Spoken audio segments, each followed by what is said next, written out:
Jackson is hyping it up way too much. But you guys will really love Jerry Truman. He's one of my faves. Give it up for him, guys. Jerry Truman.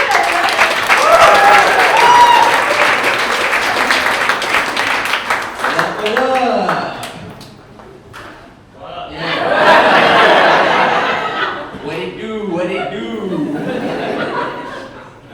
Yeah, apparently y'all look like a crowd here that owns like all kinds of pets and everything. And one thing about owning pets is that they can do like a whole bunch of crazy things, but yet amazing stuff at the same time. Now my friend, he has like a pet bird that sings like rap music and everything.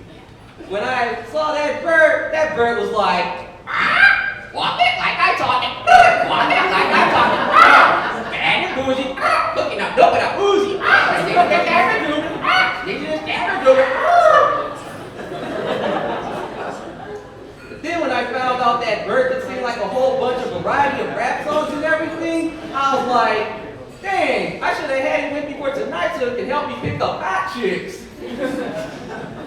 Then when I have that bird on my shoulder, and then folks would go, hey, what are you doing with that parrot on your arm? And I would tell them, hey, that's my wingman. Nobody's the best. But nowadays, I know that they have a whole bunch of rappers with all sorts of strange names and everything. Like this one rapper named like Young Jock. Sounded like a rapper that was just born with a jock itch when he came out the womb. And then there's this other rapper named like Waka Waka. I'm like, sound like a crackhead Muppet baby if you ask me. But then I found out that there's this one particular rapper from Miami that's called Ball Greasy. Like, damn. Like, how did you get a name like that? Was you like getting your dick sucked in a hot Miami summer, and then when she was licking his balls, she was like, ooh, your ball greasy. But then, I'm beginning to think that he probably came across $1 million contract to where he had to have this name called Ball Greasy, or else he had to go by the name Titty Balls.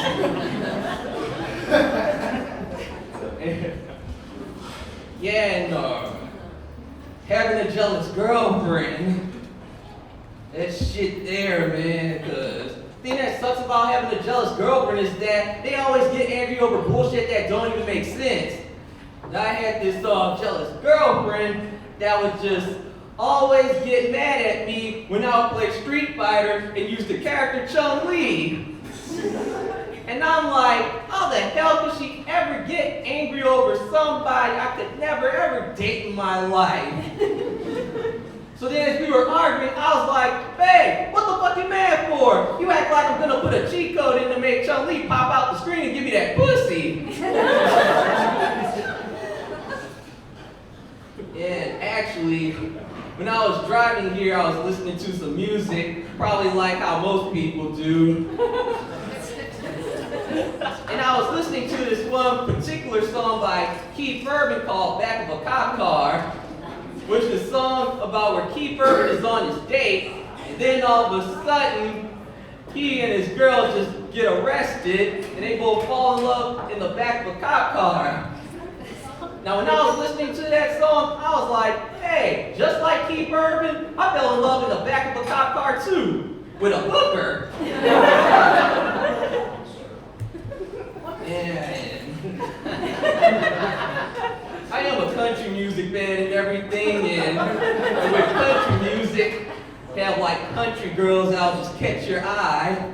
Because I was at a Jason Aldean concert, and I just saw these country girls everywhere and all. And I decided to go up to one of them and just flirt with them, and I was like, hey, you little country hottie. I know I look like the kind of guy that grew up in the projects and everything, but I believe I got what you need to be your redneck Romeo. Man, she had the honky-tonk dunks and he going head over food for her. Just like Sam Hunt, she had a body like a back road girl as a flatliner.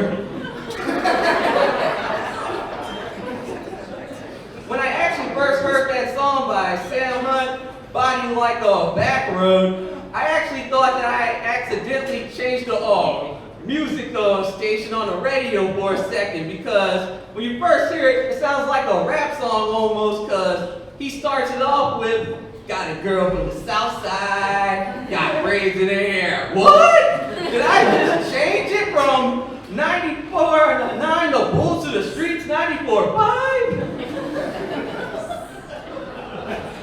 I'm like, yo, this sounds like he's rapping and yeah, and actually, just like the last guy that went up, I like to do comedy and all, and it's true that we travel to like a whole bunch of different places and everything. Cause I remember one time I was at, I believe it was in California and all, and I went to a tourist information place where you gotta get all the info. And while I was at the tourist info place, I was asking the lady for places to do stand-up. And the lady was typing up information that was printing out on so many places to do stand-up, I felt like I was gonna be like the next George Carlin and Richard Pryor all in one night. But then when I got my information, I was like, hey, this lady done gave me places to do stand-up paddleboarding.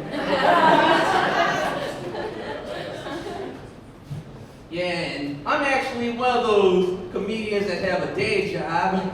And I know the one thing about working on the job is that it gets crazy and out of control when you try to stand up for like one of your coworkers. And this happened when my buddy and I was heading to the boss's office to get our paychecks. And the boss just left me an envelope of paychecks to just dig in and just grab. So I actually just grabbed mine, and then I just start to look for my buddies.